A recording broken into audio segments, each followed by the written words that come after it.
देख रहे हैं ईटी नाउ स्वदेश। मैं हूं तमन्ना इनामदार। 5 राज्यों में चुनाव अब पूरे हो चुके हैं और एग्जिट पोल्स भी आना शुरू हो चुके हैं। हम सबसे पहले इस कार्यक्रम को शुरू करने के पहले आपको बता दें कि एग्जिट पोल्स जो हैं वो नतीजे नहीं हैं, वो बस एक आकलन है। वो सही भी हो सकते हैं, गलत भी हो सकते हैं, लेकिन चूंकि इन चुनावों में इतनी दिलचस्पी है और सब देखना चाहते हैं कि क्या होगा, इसलिए इन एग्जिट पोल्स को लेकर भी आज काफी एक्साइटमेंट है। तो क्या निकल कर आ रहा है एग्जिट पोल्स में? चर्चा शुरू करने के पहले आपको एक बड़ी तस्वीर दे इसकी।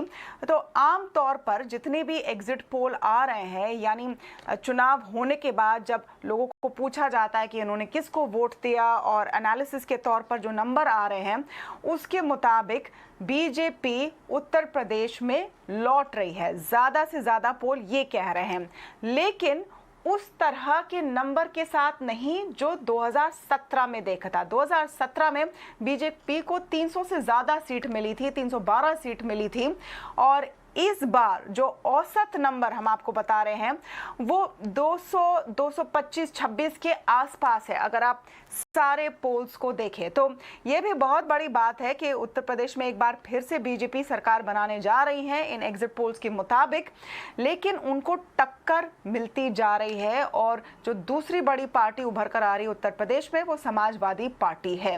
दूसरी तरफ जो असली हम कहेंगे हेडलाइन निकल कर आती है, एग्जिट पोल से बड़ी खबर निकल कर आती है, वो है पंजाब में, जहां पर सारी पोल्स एक ही दिशा में रिजल्ट दिखा रहे हैं और अंदाजा लगा रहे हैं। वो है आम आदमी पार्टी का पंजाब में प्रवेश। इन पोल्स के मुताबिक अरविंद केजरीवाल का जो बेट था भगवंत मान पर वो चल गया।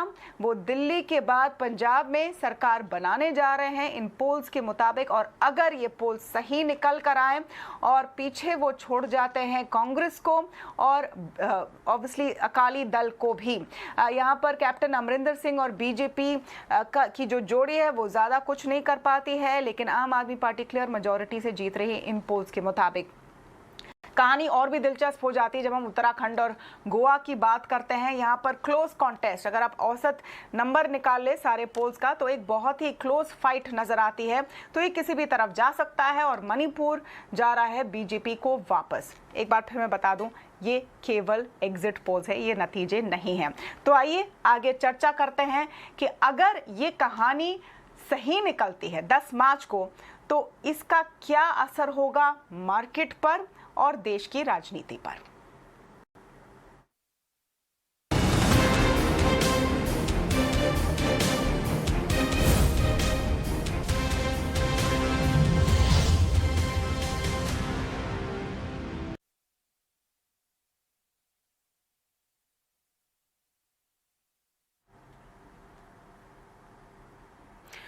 ठीक है, चलते हम हमारे एनालिस्ट के पास। तेजस मेहता राजनीतिक विश्लेषक आज हमारे साथ है। गुरमीत चड्डा को founder and CEO complete circle capital भी हमारे साथ जुड़ रहे हैं। बहुत बहुत शुक्रिया आप दोनों को हमारे साथ जुड़ने के लिए। गुरमीत चड्डा जी, पहले आपसे पूछती हूँ मार्केट की तरफ से। अब ये सवाल हमारे मन में भी आया जब रशिया और यूक्रेन के बीच में युद्ध चल रहा है, क्रूड $130 प्रति बैरल तक पहुंच रहा है, एफआईआईज जोर शोर से बिकवाली कर रहे हैं। क्या यूपी के चुनाव या ये चुनाव के परिणाम कुछ ज्यादा मायने रखते हैं बाजार के लिए, एक फैक्टर हैं? थोड़ा सा जरूर मायने रखते हैं, हालांकि लार्जर स्कीम ऑफ थिंग्स में शायद इतना मायने ना रखें, बट कुछ में भी कुछ 1-2 दिन के लिए मायने रखते हैं, क्योंकि अगर रिजल्ट्स अनुकूल नहीं आते तो वो फर्दर सेंटिमेंट को जो है खराब कर सकता था। लेकिन अभी ये एग्जिट पोल है, हालांकि सारे एग्जिट पोल यूपी और पंजाब के लिए डायरेक्शनली एक कॉल दे रहे हैं, बट हमें 10 तक का वेट करना चाहिए। बट अगर आप एसजीएक्स निफ्टी को देखें, अभी वो जो हालांकि पूरा सही मायने में देखना सही नहीं होगा, थोड़ा 100 पॉइंट ऊपर दिखा रहा है। और पर जो बड़ा इशू बाजार के लिए जियोपॉलिटिकल है, हाई ऑयल प्राइसेस है, और तो जैसे जैसे जियोपॉलिटिकल इशू रिजॉल्व होगा वो ज्यादा बड़ा ड्राइवर है मेरे हिसाब से। बट अगर नतीजे अनुकूल आते हैं जैसा मार्केट चाहता है, स्पेशली उत्तर प्रदेश के, तो थोड़ा सा सेंटिमेंट पॉजिटिव जरूर होगा।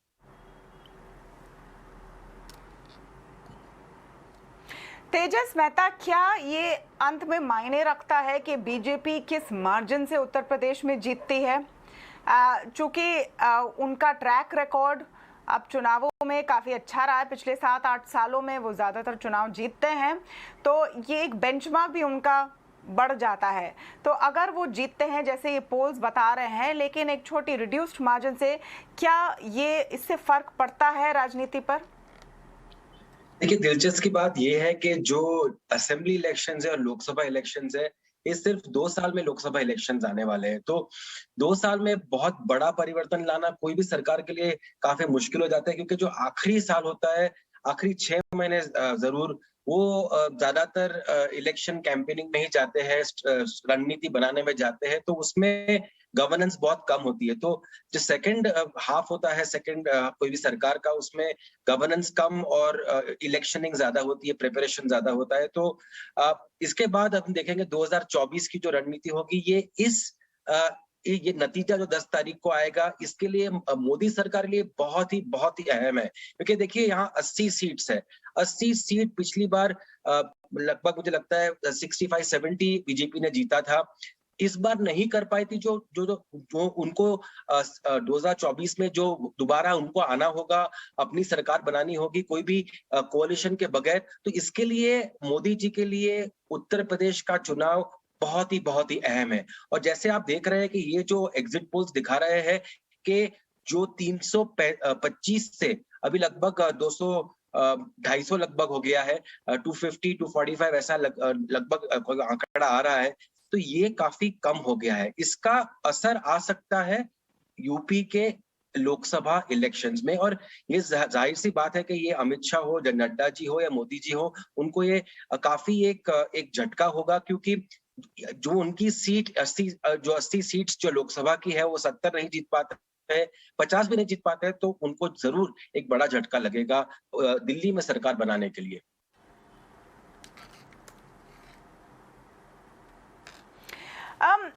तेजस, ये एक्सट्रपोलेशन जो आप कर रहे हैं, और जाहिर सी बात है हम सब ये एग्जिट पोल्स पर ही बेस कर रहे हैं, एक्चुअल नंबर क्या आता है हमें देखना पड़ेगा। क्या इससे ये एक और असर भी नहीं पड़ता है कि बीजेपी ये प्रूव कर देती है कि चाहे महंगाई का मुद्दा हो, बेरोजगारी हो, उत्तर प्रदेश में तो 1 साल तक चले किसान की प्रोटेस्ट का भी असर था, उसके बावजूद वो ये चुनाव जीत पा रही हैं, और वो एक जो मैजिक है, इलेक्टोरल मैजिक है, वो आगे भी बढ़ते रहेगा। उसके अलावा योगी आदित्यनाथ के करियर के लिए इसके क्या मायने रहेंगे? मुझे लगता है इसका रिफ्लेक्शन ज्यादा जरूर है कि काफी चीज योगी सरकार ने की है।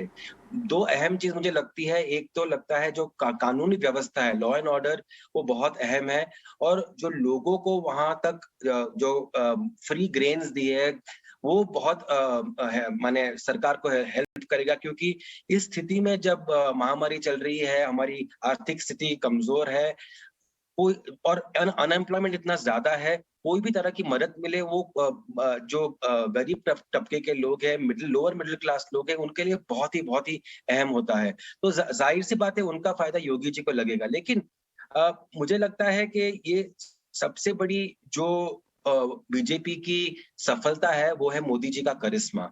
कुछ भी हो जाए, मोदी जी कभी भी उनको कोई असर हम नहीं देखते हैं कि उनके छवि में आती है। पिछली बार हमने देखा था 2021 में 20 में जब महामारी चल रही थी, उनका जो पर्सनल पॉपुलैरिटी थी वो काफी कम हो गई थी महामारी की वजह से, लेकिन अभी वापस दोबारा वो जहां पहले थी उससे ज्यादा भी हो गई है। तो मोदी जी का जो करिश्मा है ये बीजेपी के लिए बहुत ही अहम है, और मैं नहीं मानता कि वो डबल इंजन की बात है, काफी हद तक चली है लेकिन इतना भी नहीं चला है, लोग जानते हैं। लेकिन जो उनको जो फटका लगना चाहिए था अनएम्प्लॉयमेंट से, जो सपा को फायदा होना चाहिए था, एक चीज हो सकती है वो फायदा ले नहीं पाए, और दूसरा है विकल्प। लोग जानते हैं कि एक तरह से कि जब सपा की सरकार आती है, उनका एक फीलिंग है कि गवर्नेंस में दोबारा एक कोalition सरकार आएगी तो वो डिलीवर नहीं कर पाएगी। तो एक कारण ये भी हो सकता है, और दूसरा वो देख रहे हैं कि एक फ्री ग्रेन्स और लॉ एंड ऑर्डर वो सबसे अहम है, ना सिर्फ बिजनेसमैन के लिए लेकिन औरतों के लिए। तो इससे बहुत एक फायदा मिला है योगी सरकार को। लेकिन हाँ, आपकी बात सही है कि ये मुझे लगता है कि ये मोदी जी के ऊपर एक रिफ्लेक्शन है कि कम वोट में उनका जो पॉपुलैरिटी है वो कभी भी कोई भी हालत में हम देख रहे हैं वो कम नहीं होता है। द अदर बिग स्टोरी, जो दूसरी बड़ी कहानी है वो आम आदमी पार्टी की। और तेजस, मैं आपके पास लौटती हूँ उस पर, लेकिन चड्ढा साहब से मैं पूछना चाहूँगी, क्योंकि पॉलिटिक्स एक ऐसी चीज़ है जिसमें हर किसी को इंटरेस्ट है। चड्ढा साहब, आप किस तरह से देख रहे हैं अगर ये एग्जिट पोल सही निकलते हैं कि ऑपोजिशन पार्टीज भी थोड़ी स्ट्रांग हो रही है? क्या इस पर भी डिपेंड करेगा कि गोवा और उत्तराखंड में क्या होता है? अगर गोवा और उत्तराखंड में बीजेपी जैसे तैसे सरकार निकाल लेती है तो 5 में से 4 उनके नंबर होंगे, यानी 5 राज्य के चुनाव में से 4 में वो सरकार बना रही होगी। अगर ये नहीं होता है तो फिर 3-2 का एक स्कोर बन जाता है। क्या इससे अंतर होगा? देखिए, मुझे लगता है कि अगर 3-4 राज्य में सरकार बनाते हैं तो जैसा मैंने बोला कि सेंटिमेंटली बहुत पॉजिटिव होगा। लेकिन अगर यूपी कर लेते हैं और बाकी जगह अगर क्लोज फाइट होती है तो मुझे लगता नहीं कि उसका बहुत ज़्यादा नेगेटिव इम्पैक्ट होगा। मैंने देखा है, जो हमने over a period of time भी देखा है, जैसे आप दिल्ली भी देखिए, लोकसभा और विधानसभा की जो वोटिंग होती है बड़े अलग मुद्दों पे होती है। हमने दिल्ली में बीजेपी को बहुत अच्छा करते हुए देखा है लोकसभा में, और आम आदमी पार्टी का क्लीन स्वीप भी देखा है। मैं खुद दिल्ली से हूँ। तो मुद्दे थोड़े अलग हो जाते हैं, जैसे तेजस भी कह रहे थे, नेशनल लेवल पे ऑल्टरनेटिव कम है। बट अगर अच्छे स्टेट्स में जितना बीजेपी अच्छा करेगी वो मार्केट के लिए मेरे हिसाब से सेंटिमेंटली पॉजिटिव है।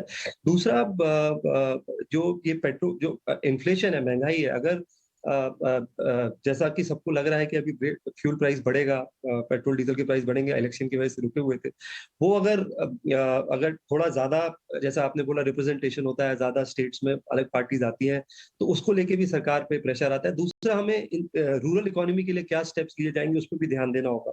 अगर कुछ स्टेट्स में कांग्रेस अच्छा करती है, कम बीजेपी जीती, तो आपको रूरल इकोनॉमी में बहुत सारे सुधार के आपको मुझे लगता है कदम लिए जाएंगे। क्रॉप अच्छा आया है, जो अभी तक फर्स्ट रिपोर्ट है हार्वेस्टिंग की, प्राइसेस अभी बढ़े हुए हैं। तो रूरल इकोनॉमी में हमने देखा थोड़ा सा स्लो डाउन, हमें पिछले 2-3 महीने जो हम मार्केट चेक करते हैं, हमें थोड़ा सा देखने को मिला है। तो ये इलेक्शन वापस से जो रीइंफोर्स करेगा कि जो रूरल इकोनॉमी के लिए बेहतर स्टेप्स लेगी सरकार, वो ही लंबे समय में ड्यूरेबल तरीके से सरकार में रह सकती है। तो मैं उस चीज को बहुत वॉच करूंगा। बट अगर यूपी निकलता है और 1-2 स्टेट्स में अगर क्लोज कॉन्टेस्ट ही रहता है, मेरे हिसाब से बहुत ज्यादा मार्केट पे उसका इम्पैक्ट नहीं आना चाहिए।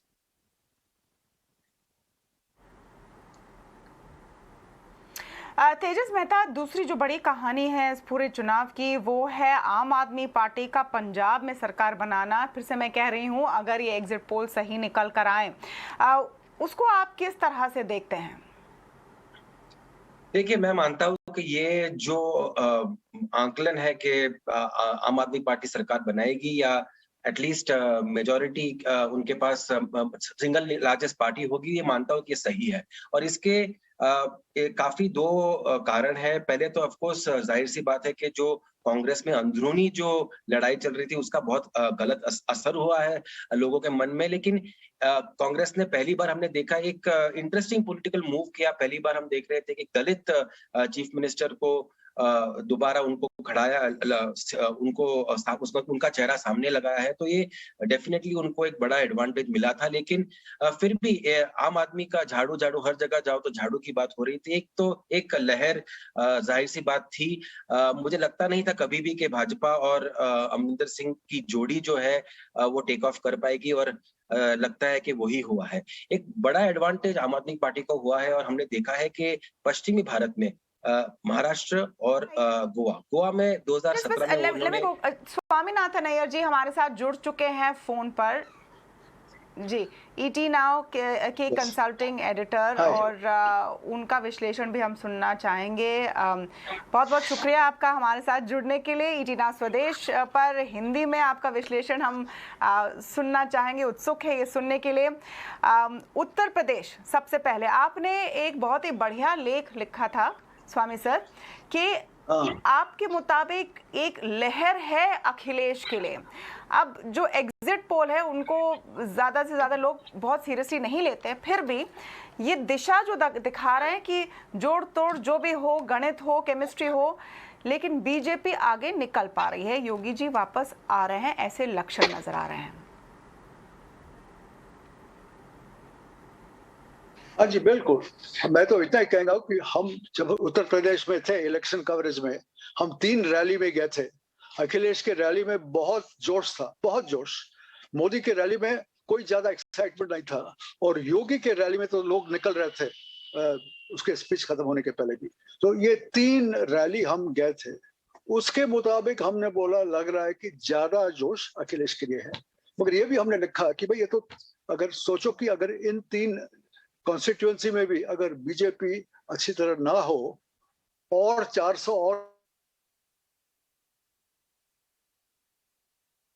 कॉन्स्टिट्यूएंसी है का कुछ कह नहीं सकता हूं, मगर मुझे लग रहा है वो मूड की वजह से कि उस साइड में ईस्टर्न यूपी में काफी जोर लग रहा है अखिलेश का।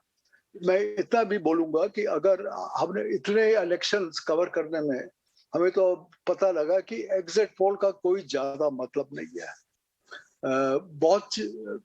बहुत से बार हमने देखा एग्जिट पोल्स का एक किस्म का रिजल्ट आता है, असली रिजल्ट बिल्कुल अलग। इस इलेक्शन में जो भी बीजेपी के लिए वोट करना चाहते हैं वो तो खुला बोल देते हैं कि हाँ जी हम बीजेपी के लिए वोट करेंगे, मगर और कोई डरते हैं कि भाई अगर हम बीजेपी के खिलाफ कुछ बोलेंगे शायद कुछ हो जाएगा। उस किस्म के वोटर एग्जिट पोल जब आदमी बोलता कि आपने किसको वोट दिया, वो बोलेंगे मैंने बताऊंगा। इसके वजह से एग्जिट पोल बहुत डिस्टॉर्ट हो जाता है। अभी देखना पड़ेगा, मगर अगर ये एग्जिट पोल सच है तो ये बीजेपी के लिए बहुत अच्छा खबर है, क्योंकि और स्टेट्स को छोड़िए, उत्तर प्रदेश और चारों स्टेट से बहुत इंपॉर्टेंट है। और अगर इस स्टेट में इस हालात में अगर उन्होंने 250-200 सीट जीते, इसका मतलब है कि बीजेपी मेरे ख्याल में यहाँ से 2 साल के बाद जनरल इलेक्शन में उनका बहुत अच्छा चांस होगा। तो अगर एग्जिट पोल ठीक है, इसका मतलब है कि बीजेपी को बहुत खुश होना चाहिए, सिर्फ उत्तर प्रदेश के बारे में नहीं मगर जनरल इलेक्शन के बारे में भी।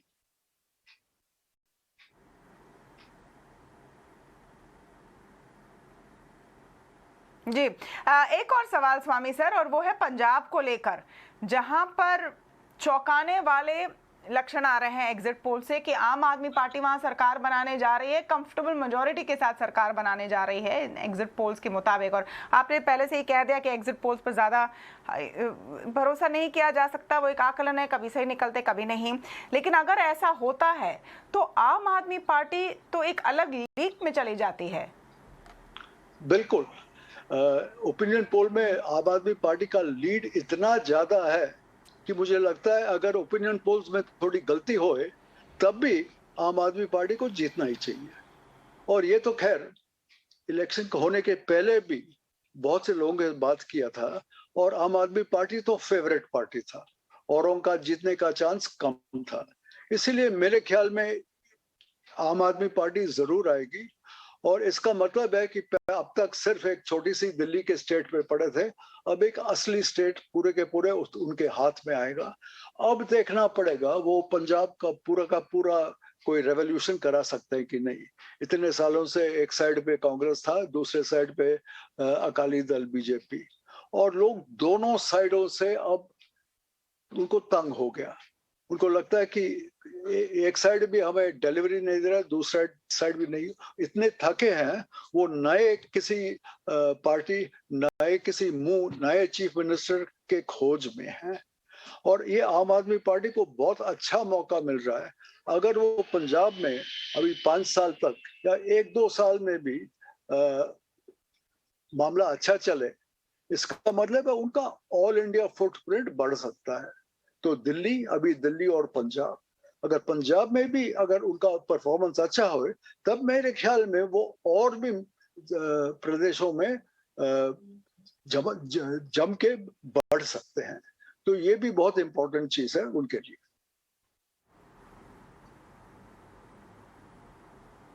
जी, शुक्रिया स्वामी जी हमसे बात करने के लिए। स्वामीनाथन अय्यर यहाँ पर कंसल्टिंग एडिटर ई नाउ अपने विश्लेषण के साथ। लेकिन तेजस, आप पंजाब की बात पहले कह रहे थे, इसमें अगर आम आदमी पार्टी इतनी बड़ी मेजॉरिटी के साथ निकल कर आती है जैसे एग्जिट पोल बता रहे हैं, क्या इसके पीछे एक कारण नवजोत सिंह सिद्धू और चरणजीत सिंह चन्नी के बीच में जो लड़ाई, आपसी फूट, कांग्रेस पार्टी के अंदर जो लड़ाइयाँ बार बार चुनाव के दौरान आती गई, वो भी एक कारण होगा? देखिए, जो 2017 में जो चुनाव हुए थे पंजाब में, वो मत दिया गया था लोगों ने अमरिंदर सिंह जी को, और जब वो ही नहीं रहे पार्टी में तो जो बाकी लोग हैं वो एक साथ है भी नहीं। तो इसकी वजह से काफी एक जो इमेज था कांग्रेस का, उसको काफी एक झटका तो जाहिर सी बात लगा ही है। और उसके बाद हमने सबने देखा है कि कैसे चीफ मिनिस्टरशिप के लिए चन्नी साहब और सिद्धू साहब ओपनली झगड़ रहे थे। तो मुझे नहीं लगता है कि जब हालात इतने बिगड़े हुए हैं, स्पेशली आप फार्म लॉस की बात कीजिए, आप इकोनॉमिक सिचुएशन वहां की बात कीजिए, तो पंजाब में जो प्रगति होनी थी वो बहुत सालों से हुई नहीं है। And people are they are aspiring to do much more. वो सिर्फ कनाडा नहीं जाना चाहते, वो अपने देश में भी रहना चाहते हैं। तो जब अरविंद केजरीवाल सामने आते हैं एक विकल्प की तरह से, मुझे लगता नहीं और कोई था भी वहां उनके सामने, क्योंकि अकाली दल अकेली पड़ गई है, बीजेपी और अमरिंदर सिंह की जोड़ी आगे बढ़ नहीं रही थी। तो एक विकल्प जो था, जो 2017 में भी उन्होंने चुनाव जीते लड़े थे, तो लोगों ने उनको देखा है, उनका काम दिल्ली में काम देखा है। तो जाहिर सी बात है, एक प्रदेशी राज्य है दिल्ली से, तो जाहिर सी उसका एक इम्पैक्ट तो होगा ही, नजदीक है। तो मुझे एक ये जो आंकड़े हैं वो मुझे I am not surprise by them. Goa में मुझे लगता है कि it will be tough for आम आदमी पार्टी, लेकिन वहां गोवा में कांग्रेस के साथ वो कुछ कर सकते हैं आगे।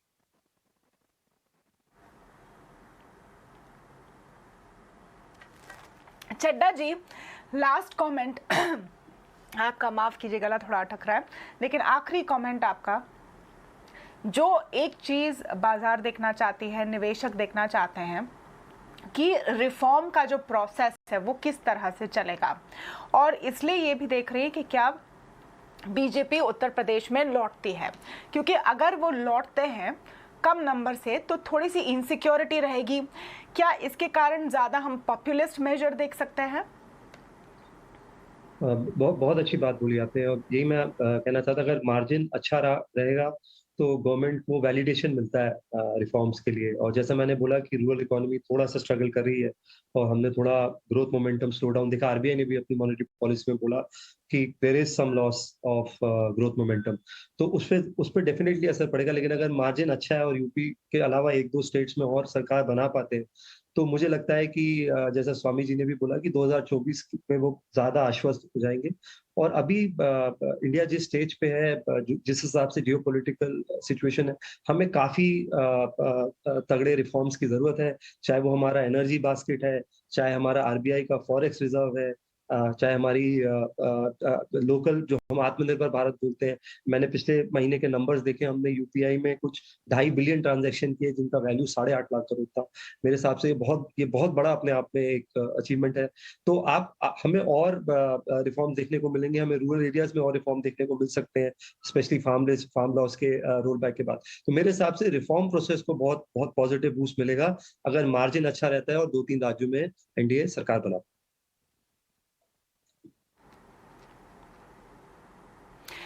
वैसे पते की बात यह है कि हर पार्टी ने चुनाव पत्र में, चुनाव के पहले लगभग हर राज्य में बहुत ही, जो हम बाजार के लिंगों में कहते हैं, पॉपुलिस्ट तरह के वायदे किए हैं। चाहे वो किसानों को मुफ्त बिजली, मुफ्त पानी हो, या फिर वो किसान कर्ज माफ करने की बात हो, या फिर निजी क्षेत्र में आरक्षण हो। अगर आप सारे राज्यों के में सारे पार्टियों के चुनाव पत्र उठाकर देखें तो ये सारे वादे किए गए हैं। अब इस पर एक खरे उतरते या नहीं ये तो देखना होगा, लेकिन उसके पहले सबकी नजरें 10 मार्च पर, जब असली नंबर आएंगे रिजल्ट्स के, तब तक ये बस छोटा सा ट्रेलर था। बहुत बहुत शुक्रिया आप सबका हमारे साथ जुड़ने के लिए।